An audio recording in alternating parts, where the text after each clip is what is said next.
Comienza Cultura para la Fe, con Juan José Díaz Franco.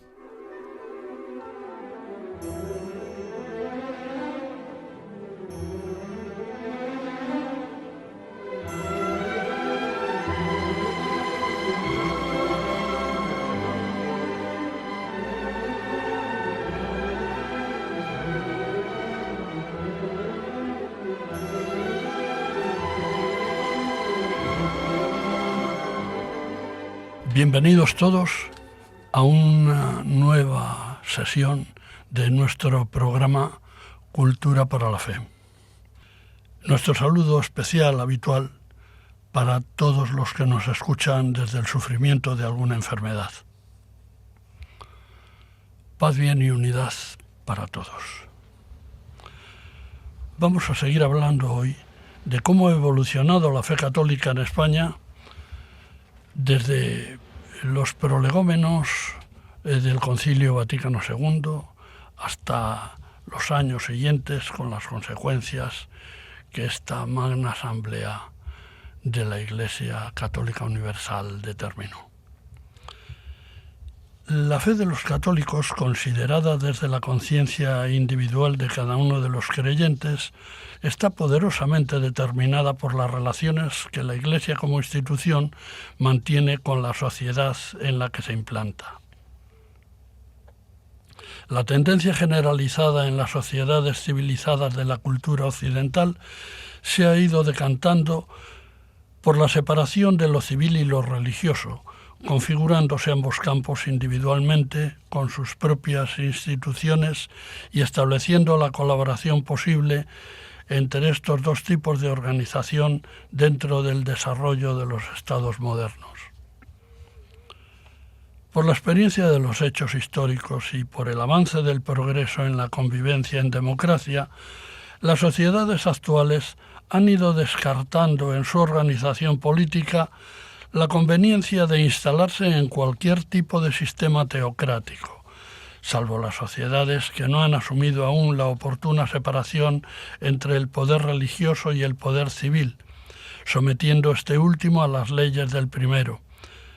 Así sucede, por ejemplo, en aquellos colectivos nacionales de ideología religiosa blindada, como muchos dentro de la cultura islámica lo vienen siendo. O también justo al revés, cuando es el poder civil el que asfixia y anula el poder religioso, como vemos en las sociedades de ideología atea instaladas en un totalitarismo sobrevenido, como aquellas que se sustentan en la ideología y en la práctica marxistas. En el caso de la España actual, el artículo 16.3 de la actual Constitución de 1978 establece que ninguna confesión tendrá carácter estatal. Los poderes públicos tendrán en cuenta las creencias religiosas de la sociedad española y mantendrán las consiguientes relaciones de cooperación con la Iglesia Católica y las demás confesiones. O sea, que formamos parte de un Estado aconfesional. Pero las definiciones políticas, con sus formas de equidistancia, no recogen o recogen mal el sentimiento religioso popular, sobre todo cuando viene fundamentado en siglos de pertenencia y vivencia en una fe y en una cultura determinadas. En el caso español, en la fe y en la cultura católicas. ¿O es interpretable de otra manera, pese a la aconfesionalidad oficial, la reciente presencia de millones de ciudadanos de Madrid, por excelencia, y también de Barcelona, aclamando en las calles y concentraciones litúrgicas con orden y entusiasmo ejemplares al sucesor de Pedro, León XIV, como sumo pontífice de la Iglesia Católica? La evolución de las relaciones entre la Santa Sede y España es una de las claves para entender tanto la historia política española como los cambios en la expresión religiosa de la sociedad. La política concordataria, es decir, los acuerdos formales o concordatos entre el Estado español y la Santa Sede, ha tenido efectos profundos sobre la organización de la Iglesia, la vida pública y la práctica religiosa de los españoles.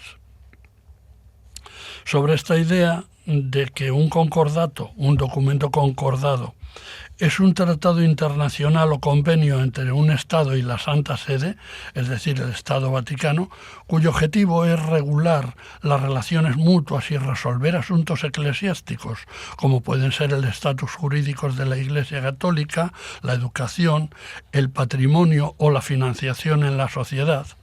Sobre esta idea, hablaremos de lo que estas relaciones han supuesto en la religiosidad del pueblo español. Desde finales del siglo XV, con Isabel I de Castilla y Fernando II de Aragón, la corona española desarrolló una relación privilegiada con el papado. Los reyes obtuvieron del Vaticano amplias facultades para intervenir en asuntos eclesiásticos, especialmente el llamado patronato real, que permitía influir en nombramientos y organización de la Iglesia en los territorios españoles y americanos. Durante siglos, España se definió como una monarquía confesional católica. La unidad religiosa fue considerada un elemento esencial de la unidad política. La crisis del antiguo régimen y la expansión del liberalismo provocaron fuertes tensiones entre Iglesia y Estado. El antiguo régimen en España, como en el resto de Europa, fue el sistema político, social y económico predominante durante la Edad Moderna, siglos XVI a XVIII, caracterizado por la monarquía absoluta con poder ilimitado. Una sociedad dividida en 3 estamentos, 2 de ellos cerrados y privilegiados, la nobleza y el clero, y uno no privilegiado, el tercero, el pueblo llano. Y para terminar, una precaria economía agraria, referido a lo que era el antiguo régimen en España y en toda Europa. Así que digo que para terminar hay que añadir a las características de este antiguo régimen una precaria economía agraria de subsistencia y escasamente desarrollada, además, que ocupaba a quizá más del 80% de la población. Su desmantelamiento comenzó con la crisis de 1808 y culminó en la década de 1830 con el triunfo del Estado liberal. Las desamortizaciones impulsadas por gobiernos liberales supusieron la expropiación y venta de numerosos bienes eclesiásticos. Esto generó conflictos con la Santa Sede y debilitó económicamente a la Iglesia. Para estabilizar la situación, se firmó el histórico concordato entre España y la Santa Sede de 1851. Sus principales características fueron el reconocimiento del catolicismo como religión oficial del Estado, la compensación económica a la Iglesia por las pérdidas patrimoniales acontecidas por esos procedimientos de desamortización un tanto salvajes. También el control estatal significativo sobre aspectos eclesiásticos y la influencia de la Iglesia en la educación. Este acuerdo marcó un modelo de colaboración estrecha entre el Estado e Iglesia que perduraría durante décadas. La proclamación de la Segunda República Española de 1931 a 1939 supuso un cambio radical, en tanto que la Constitución de esa República, la Constitución de 1931, estableció la separación entre Iglesia y Estado, el fin de la confesionalidad estatal y una serie de restricciones a la mayor parte de las actividades religiosas, y junto a ello la radical secularización de la enseñanza y del matrimonio eclesiásticos.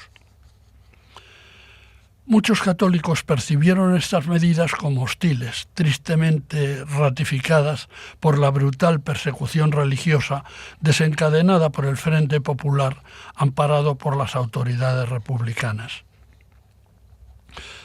Paradójicamente, las autoridades republicanas consideraban que la Iglesia había disfrutado de privilegios excesivos durante siglos y que había que limitarla drásticamente, camino de su extinción.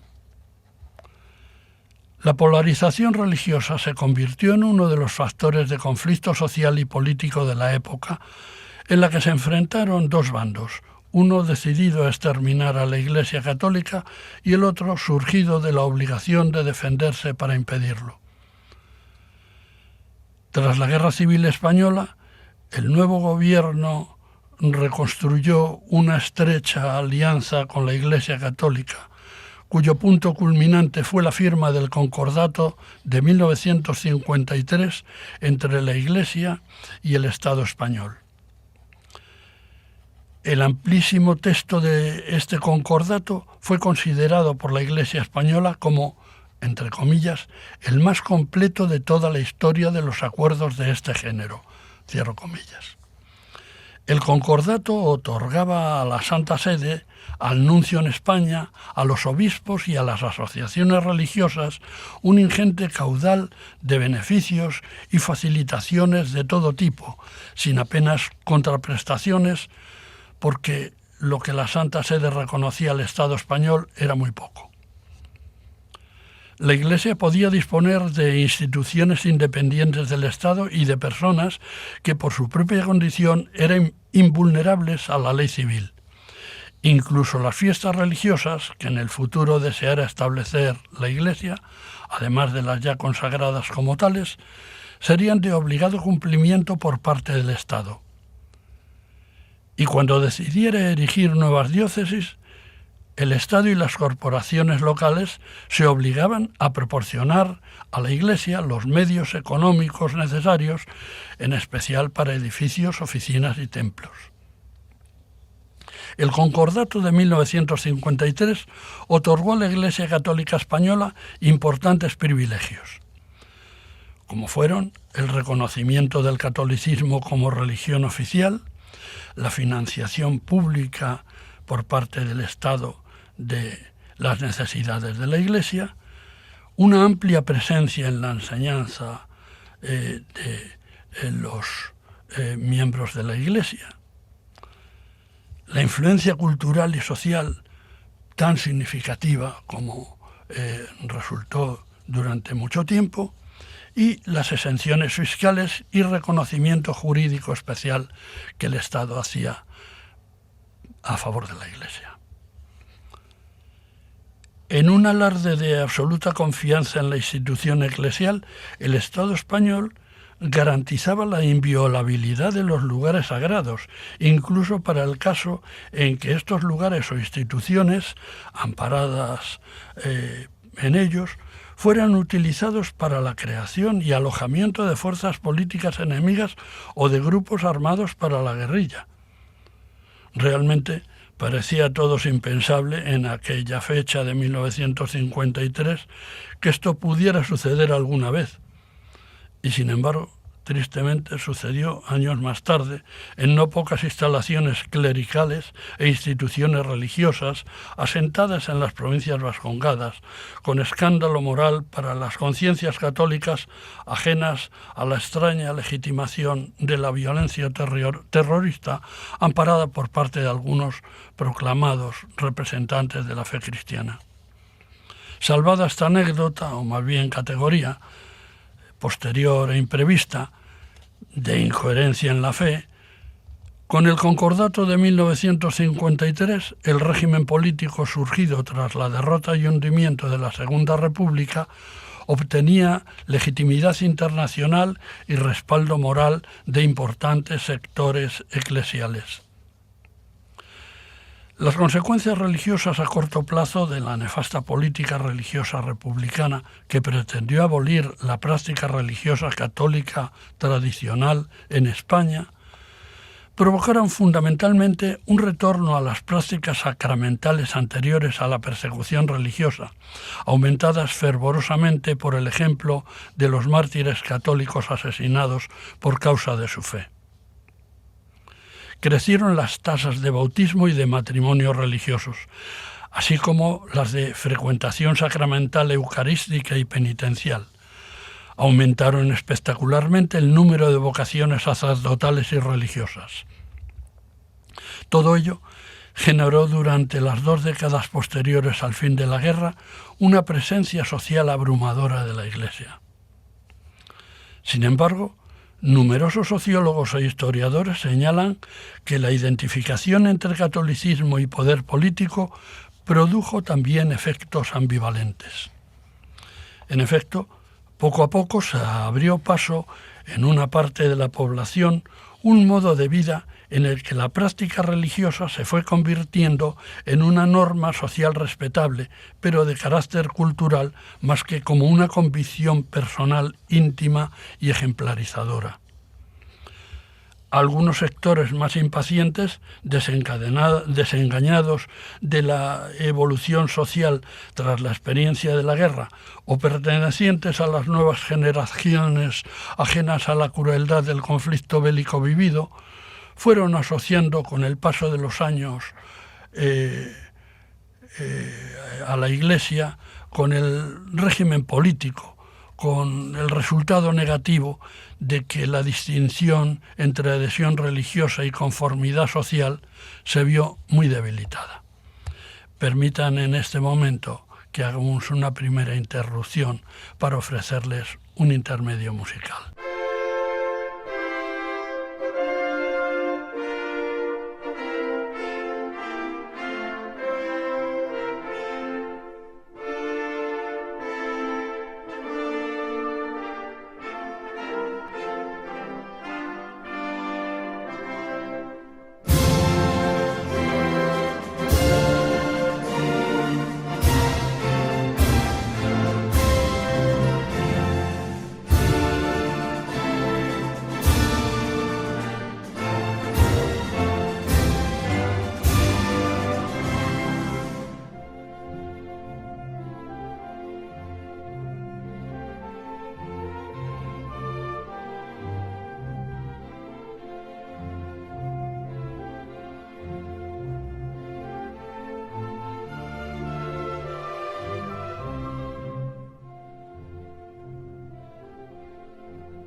Continuamos con nuestro programa Cultura para la Fe.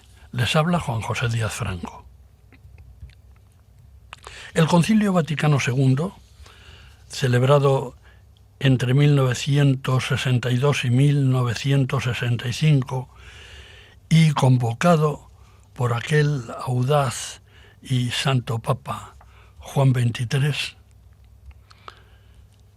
supuso una convulsión en todo el tejido institucional eclesiástico y transformó profundamente la visión de la Iglesia sobre muchos aspectos de la teoría y la práctica de la vida eclesial, con las nuevas prácticas litúrgicas, la invocación del diálogo con el mundo actual y la actualización de la práctica de la libertad religiosa y las relaciones con los estados. Se perfilaron en aquel momento grupos de teólogos y determinadas secciones de la curia romana reticentes a la convocatoria de un nuevo concilio. Una vez celebrado, las consecuencias religiosas, sociales y culturales de los documentos conciliares fueron acreditando la existencia de tendencias entre los padres conciliares más resistentes a los cambios, junto a otros posicionamientos episcopales y teológicos instalados en posturas más progresistas que en algún caso llegaron a radicalizarse. En este clima de efervescencia espiritual, las conciencias de los creyentes sufrieron no pocas contradicciones y provocaron un gradual desconcierto, resuelto en algunos casos insuficientemente. Eso provocó que un cierto carácter relativista tomara carta de naturaleza en las prácticas religiosas de muchos católicos, seducidos por los argumentos esgrimidos por los enemigos de la fe, que mezclaban torticeramente las ideas conciliares con sus propios e interesados argumentos, basados en las mismas y tenaces ideas disolutivas contra el espíritu católico, continuadoras de aquellas viejas ideas, al parecer olvidadas, que inspiraron la persecución contra la Iglesia Católica protagonizada por el Frente Popular durante la Segunda República. La declaración del Concilio Vaticano Dignitatis Humanae, de la dignidad de la persona humana, sobre la libertad religiosa, defendió como un derecho inviolable de la dignidad de la persona humana el derecho a la libertad religiosa, lo que hacía difícil mantener los modelos tradicionales de confesionalidad estatal, como era el caso del gobierno español.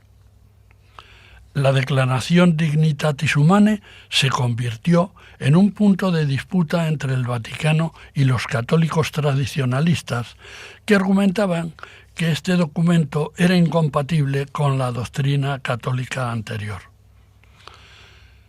Durante los últimos años 60 y durante la transición, una parte importante del episcopado español apoyó una evolución política hacia un sistema democrático y de libertad religiosa. Como se ha dicho, la Constitución española de 1978 estableció que ninguna religión tendría carácter estatal. Además, se garantiza en ella la libertad religiosa y la cooperación de los poderes públicos con las confesiones religiosas, con única mención específica de la religión católica. O sea, que España dejó de ser un Estado confesional, pero no adoptó un modelo de laicidad estricta, como en el caso del gobierno francés. Los actuales acuerdos entre España y la Santa Sede, que fueron firmados en 1979, regulan los asuntos jurídicos, los asuntos económicos, así como diversos aspectos de la enseñanza y la cultura. También se estableció la asistencia religiosa en las Fuerzas Armadas y en otras instituciones públicas, como los centros hospitalarios o las prisiones. Estos acuerdos sustituyeron en gran medida al Concordato de 1953 y adaptaron las relaciones a un sistema democrático. Hoy constituye el marco básico de las relaciones entre el Estado español y la Santa Sede. El impacto sobre la religiosidad del pueblo español de los sucesivos avatares sociopolíticos y legislativos han ido modificando las actitudes sociales, las conciencias de los creyentes españoles y sus prácticas religiosas. En un momento en que el oportunismo político reivindica el guerracivilismo, conviene a los españoles católicos tener presente que esa guerra a la que se alude se desencadenó por el empeño sectario de algunos partidos políticos de extirpar del territorio nacional a la Iglesia Católica y a sus miembros. Procedemos, pues, de una Iglesia perseguida y masacrada, a la que sucedió una etapa de catolicismo cultural mayoritario, recuerdo y consecuencia de que durante siglos ser español y ser católico aparecían estrechamente vinculados. En esos momentos, la práctica religiosa aparece integrada en la actividad parroquial, con el desarrollo sacramental y actividades asistenciales, a la vida familiar, a la educación, a las actividades culturales de la Iglesia, como pueden ser las actividades editoriales, musicales, museísticas, restauradoras y conservadoras del riquísimo patrimonio artístico de siglos. Lo mismo, también la práctica religiosa aparece vinculada a la gloriosa liturgia católica y también a actividades profesionales, manifestadoras en el sentido popular de las fiestas religiosas que se celebran en España y las romerías. Esto generó el sentimiento y la práctica de una profunda cultura católica que aún se aprecia en la vida y las costumbres de los españoles. Sin embargo, el paso de los años, con la incorporación a las instituciones políticas europeas e internacionales de nuestro país, el desarrollo económico y la pérdida de los ideales, favorecida por la rutina y la monotonía, condujo a que la espiritualidad de los españoles desde finales del siglo XX haya experimentado uno de los procesos de secularización más rápidos de Europa occidental. A las anteriores consideraciones hay que añadir otras múltiples causas de este fenómeno de la sociología religiosa, que es el de la secularización. Entre ellas, la modernización económica, la urbanización masiva, los cambios culturales, el individualismo contemporáneo, la influencia de los medios de comunicación, las transformaciones familiares, la pérdida de la presión social hacia la práctica religiosa, entre otras. La secularización afectó severamente a la práctica de los sacramentos, con un descenso radical de la asistencia dominical a la Eucaristía, el cuestionamiento de la práctica convencional del sacramento de la penitencia, la reducción de los matrimonios religiosos y el aumento de los divorcios, el descenso dramático de las vocaciones sacerdotales y de la vida consagrada en el claustro, la relajación de la moral sexual, el desconcierto de los cónyuges para la conciliación de los fines tradicionales de la unión matrimonial y también a un aumento de personas que se declaraban no creyentes o indiferentes. Los expertos en políticas religiosas discuten hasta qué punto la antigua alianza Iglesia-Estado contribuyó posteriormente a esta secularización. Una interpretación general frecuente sobre el tema sostiene que cuando desapareció la identificación entre la práctica religiosa y pertenencia social, quedó al descubierto el nivel real de compromiso personal de muchos creyentes. De forma más concreta, podríamos decir que se consideran dos grandes interpretaciones sobre la política concordataria en España. Una visión favorable sostiene que los concordatos garantizaron la libertad de acción de la Iglesia, preservaron la identidad católica española, permitieron una amplia labor educativa, asistencial y cultural, y favorecieron la transmisión de la fe durante generaciones. Por el contrario, una consideración más crítica de la política concordataria acusaría al establecimiento de los concordatos una serie de errores y dificultades como los que podemos enumerar. Fundamentalmente, la vinculación excesiva de la Iglesia con el poder político, que perjudicó la credibilidad religiosa. También se corrió el riesgo de confundir la fe con la pertenencia social o ideológica. Igualmente, la dependencia de privilegios estatales pudo dificultar la adaptación a una sociedad más plural. Y, finalmente, la secularización posterior fue más intensa por reacción a ese modelo de cercanía de la Iglesia al Estado. En resumen, la historia de las relaciones entre el Vaticano y España muestra una evolución desde la estrecha unión entre el trono y altar hacia un modelo de cooperación dentro de un Estado no confesional. La fidelidad de los reyes y el pueblo español a la Iglesia católica contribuyó decisivamente a que el catolicismo moldeara la identidad cultural española durante siglos. Sin embargo, también generó debate sobre los riesgos de asociar la fe con el poder político. El resultado actual es una España donde la herencia católica sigue siendo muy visible en la cultura y las instituciones, pero donde la práctica religiosa depende mucho más de la convicción personal que de la pertenencia social o de la protección estatal. Permitan en este momento que hagamos un segundo intermedio musical.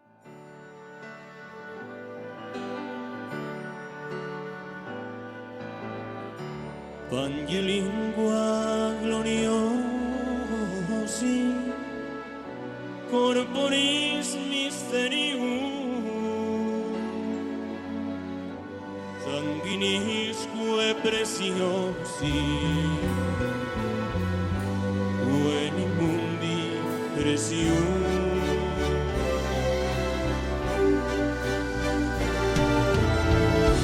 fructus ventris generosi recefuti gentium nobis natus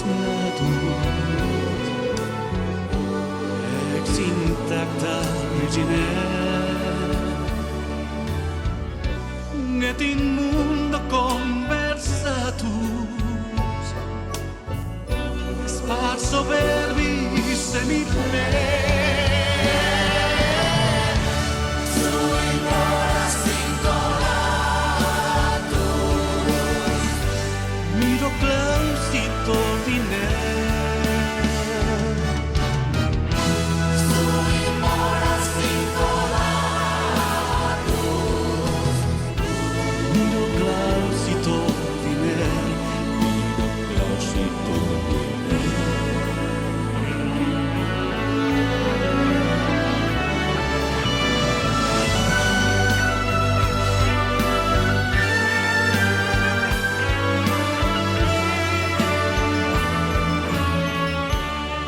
Supreme non te cene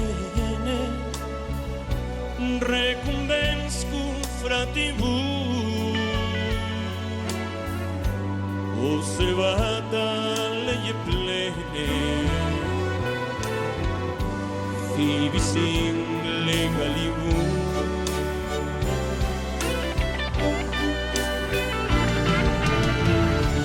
Timdure veduo bene sed a suis manimus genitori genitore auset jubilatio salus honor virtus quoque si de benedictio Angelingua gloriosi corporis mysterium Angelingua gloriosi corporis mysterium. Reanudamos nuestro programa Cultura para la Fe. Con ustedes, Juan José Díaz Franco. En época reciente, la política concordataria con la declarada confesionalidad católica estatal, los avatares de la política nacional en tránsito lento hacia la configuración de un régimen monárquico que había sido víctima violenta con una interrupción de este mismo régimen por la proclamación republicana, unido a los nuevos aires eclesiásticos tras la celebración del Concilio Vaticano II y también la transición a la democracia y los pactos constitucionales para la configuración de la Constitución del 78, todo ello fue perfilando la necesidad de cómo situarse dentro de la Iglesia para muchos católicos, que algunos desgraciadamente resolvieron situándose frente a ella o contra ella. Aunque hay una sola iglesia regida por el sucesor de Pedro como cabeza imprescindible del resto del colegio episcopal, sucesor del colegio de los apóstoles, son diversas las tendencias dentro de la unidad que surgen en ella, correspondiendo al modo en que los pastores y los fieles creen ser más útiles y más fieles a la transmisión del mensaje evangélico. En España, hasta el Concilio Vaticano II, la Iglesia ofrecía un aspecto muy sólido socialmente, casi monolítico en su jerarquía, y solo con pequeñas fisuras procedentes de movimientos de cristianos de base, que eran casi testimoniales. Este sector más integrista, con una visión de catolicismo de masas tuteladas eclesiásticamente, adolecía de un cierto relajamiento en la consideración social del cristianismo, pese a tener en cuenta la llamada doctrina social pontificia, y por lo mismo fue perdiendo fuerza sociológica y política a partir de la celebración del Concilio Vaticano II, para dar paso a una concepción eclesial más aperturista.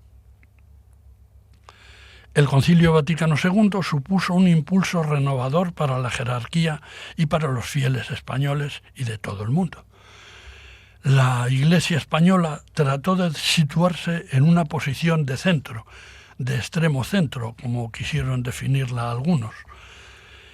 La modernización de la Iglesia, el ayornamiento de Juan XXIII, se fue convirtiendo en un adaptacionismo a las directrices del concilio, pero con un rechazo total, como excluyente del Evangelio, de la vía hacia el socialismo que algunos sectores minoritarios del clero quisieron adoptar. El final de la Guerra Civil Española condujo a un exilio precario a miles de buenas personas que habían sido fanatizadas por los delirios ideológicos, políticos y religiosos, sembrados e impuestos por líderes que huyeron también, pero estos cargados de recursos para subsistir suntuosamente en el exterior, mientras seguían urdiendo asechanzas para derribar a quienes les habían relegado a la irrelevancia militar y popular. También a la política, claro. Decenas de reconocidos intelectuales que habían contribuido asociando su prestigio social a la implantación de la República se escandalizaron de los resultados de su postura anterior y retornaron poco a poco al país que abandonaron, asumiendo la situación de evolución sociopolítico-religiosa del bando vencedor en una confrontación bélica que perdieron quienes la habían convocado.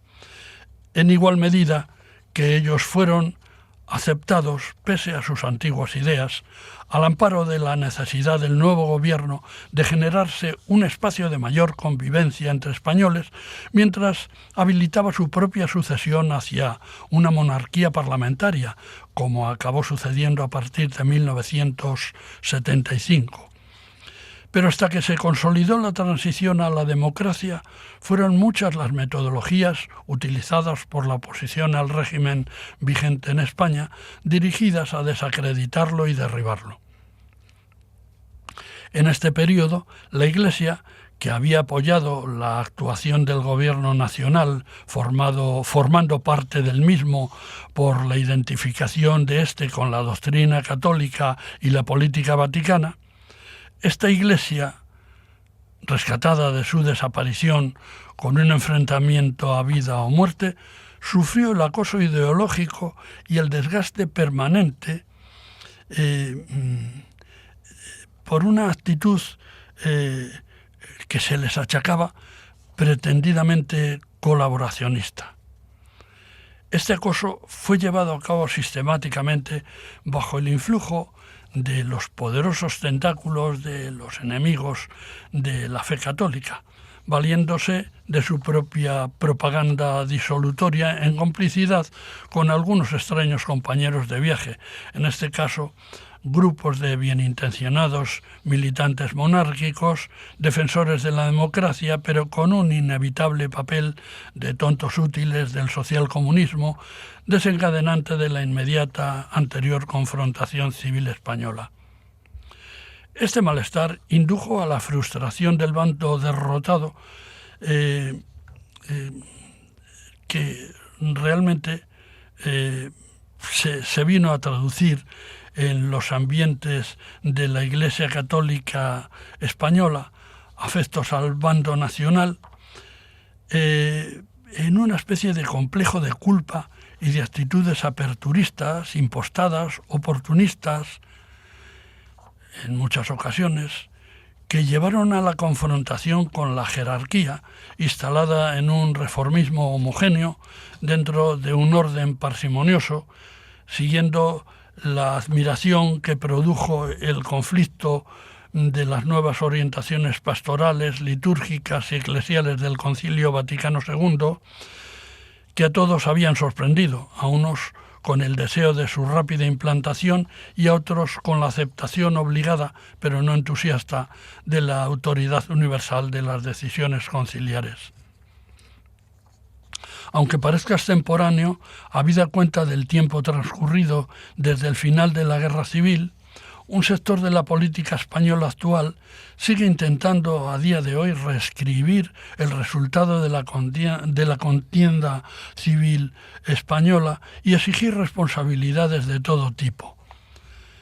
La tenaz enemistad contra la Iglesia Católica de aquellos milicianos y de estos nostálgicos herederos de aquel Frente Popular de la República, derrotados militar, social y anímicamente en su enfrentamiento con la España católica, siguen prodigando sus amenazas con puestas en escena que a veces resultan un poco ridículas, aunque están ahí, con consignas anticatólicas como arderéis como en el 36 o vamos a quemar la conferencia episcopal y otras alusiones soeces sobre el Papa y el Rosario.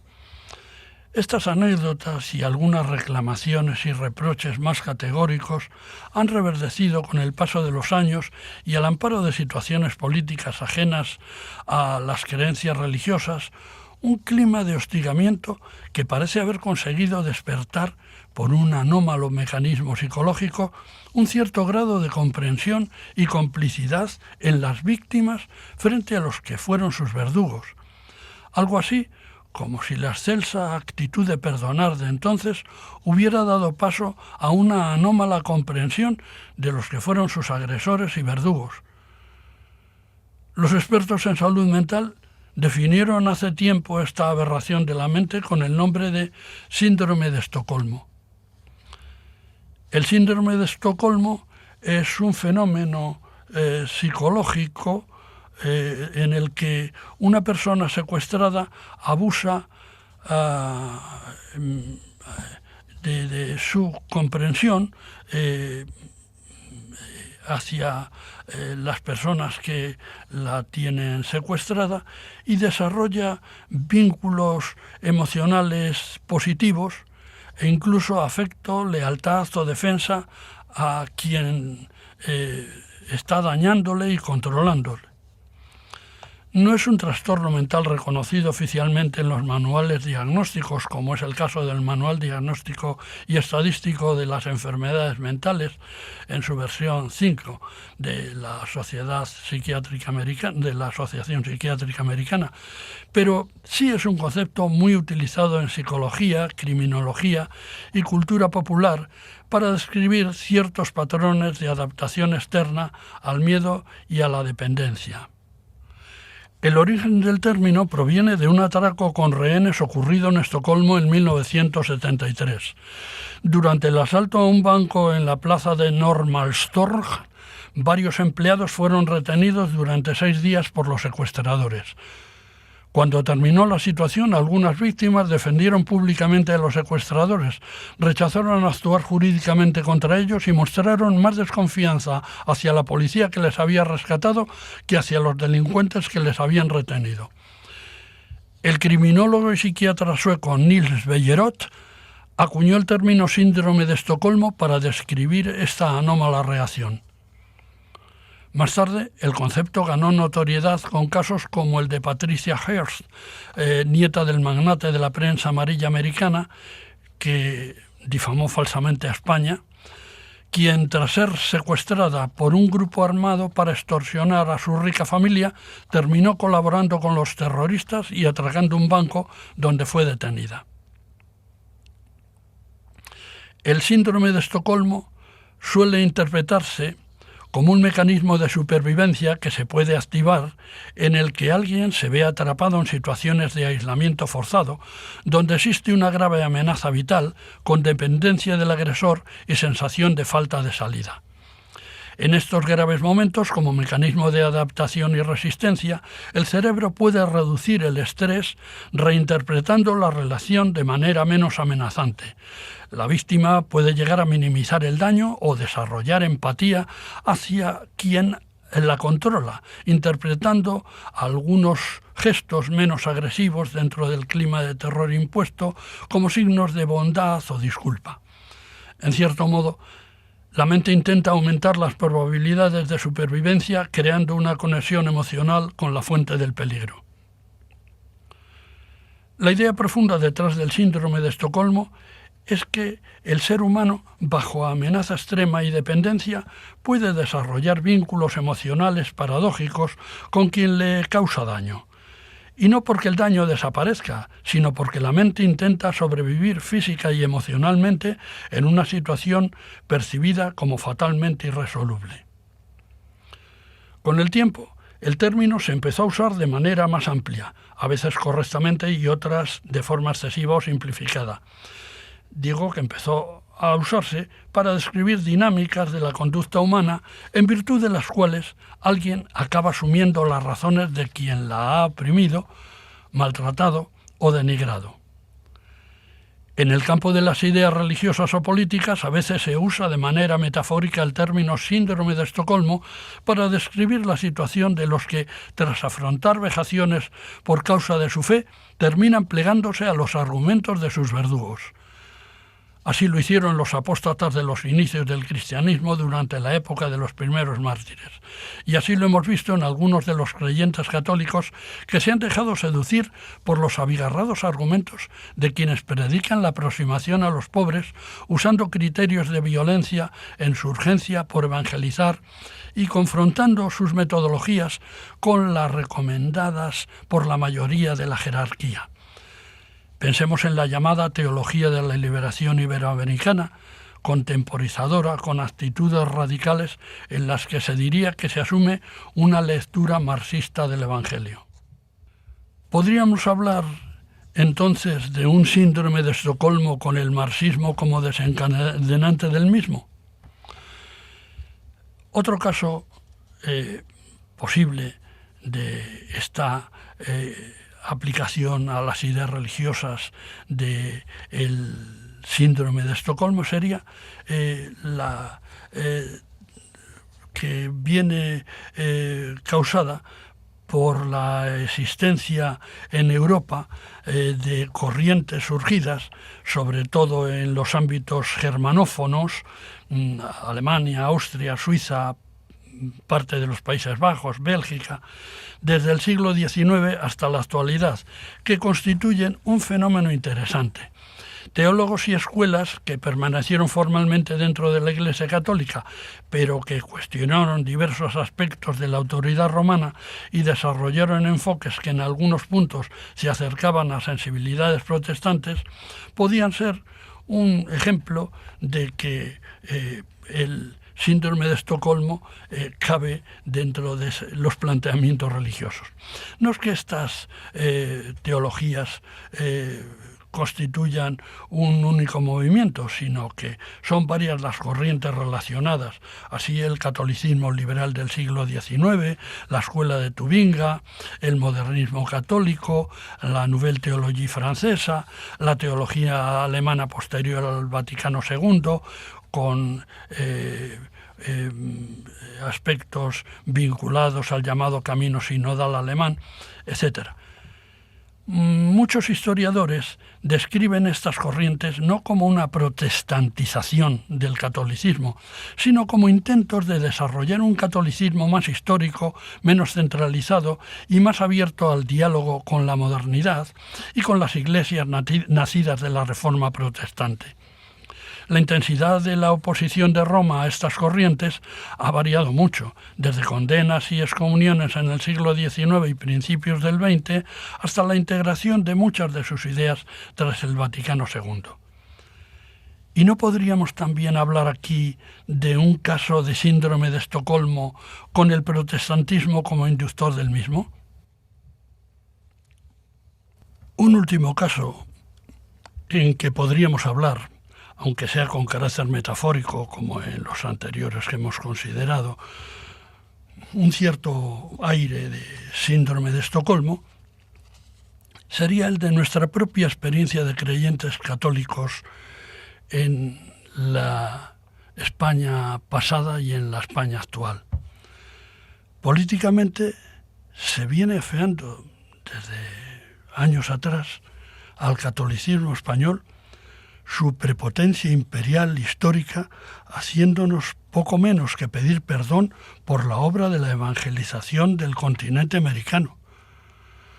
Algunas autoridades de la Iglesia y del Estado español se han plegado a reconocer lo que no debían porque no era tal y ante quien no estaban obligados a hacerlo, por no sé qué reparos contra la prodigiosa evangelización americana,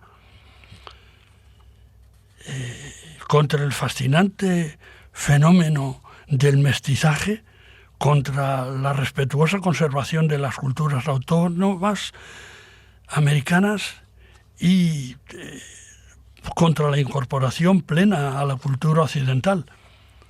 Digo que parece que hay que pedir perdón. ¿Qué síndrome de Estocolmo es este que nos puede obligar a pedir perdón por una obra magna como fue la evangelización del continente americano? Y junto al reproche histórico que ha hecho dudar a muchos católicos de la grandeza de su fe en el pasado histórico, se diría que hoy también parece ser cuestionable nuestra actitud de fe en el pasado reciente. Les contaré, mirando un poco para atrás y leyendo y recordando lo que hemos podido vivir personalmente, que en la Asamblea Plenaria de la Conferencia Episcopal de julio de 1969, su presidente, el cardenal Tarancón, presentó una ponencia titulada Encuesta al clero, realizada en base a los resultados de una encuesta realizada al clero español en 1968, que mostraba el profundo cambio experimentado por los sacerdotes diocesanos a lo largo de la década de los 60. Algunos datos de la encuesta sorprendieron a los obispos. Un 40% no se sentía seguro con la teología aprendida. Un 50% se sentía inseguro en el manejo de los temas de moral católica y un 72% no se consideraba a la altura del desarrollo de los acontecimientos sociopolíticos y económicos. Un 31% era favorable al socialismo, un 15% a la monarquía, un 5% a la república, un 4,5% a la falange y un 12% a los movimientos obreros. Un 37% tenía una opinión mala o regular de la jerarquía y un 66% consideraba que existía una desconexión de los obispos con el modo de pensar de sus sacerdotes. La situación que reflejaba los resultados de la encuesta ponía de manifiesto un problemático y creciente cambio ideológico inducido por la constante propaganda negativa contra la Iglesia y por su apoyo a quien la libró de ser aniquilada. Un desconcierto ideológico tal, aunque fuera inducido por diversas y justificadas causas, además del agradecimiento debido, sometió al clero diocesano, lo mismo que al regular, a un proceso complejo de reconversión psicológica externa y en algún caso interna, cercana a una rendición social e ideológica ante los ahora críticos severos de la función y de la esencia de la Iglesia, herederos de los antes decididos partidarios de su desaparición. En estas circunstancias, los obispos decidieron celebrar durante 7 días una insólita asamblea plenaria conjunta obispos-sacerdotes. Las conclusiones de esta asamblea fueron consideradas como muy mediatizadas por el afán renovador del sector más joven del clero, lo mismo que fueron tachadas de politización por el resto del sector más conservador de la jerarquía. Y en el fondo de todo ello aparecía la extraña situación de una inversión de los valores tradicionales de la convivencia cristiana o una rara interpretación de la reconciliación de los españoles de diferentes ideas tras la guerra civil. Vendría a ser algo así como el mundo al revés. Los perseguidos y víctimas de antaño ofrecen hogaño a sus perseguidores y verdugos un acto de contrición, reconociendo en ellos lo que nunca fueron entonces y lo que tampoco son ahora. En el mundo de la logística militar, esta actitud se definiría eufemísticamente como un avance estratégico sobre la propia retaguardia y vulgarmente como un repliegue con aires de derrota. En el mundo de la espiritualidad, esta actitud se definiría como una abducción del bien por el mal. Y en el mundo de la psiquiatría lo denominamos síndrome de Estocolmo. Hasta aquí el programa de hoy. Reciban todos ustedes una calurosa despedida, deseándoles paz, bien y unidad. Acaban de escuchar Cultura para la Fe, un programa dirigido por Juan José Díaz Franco.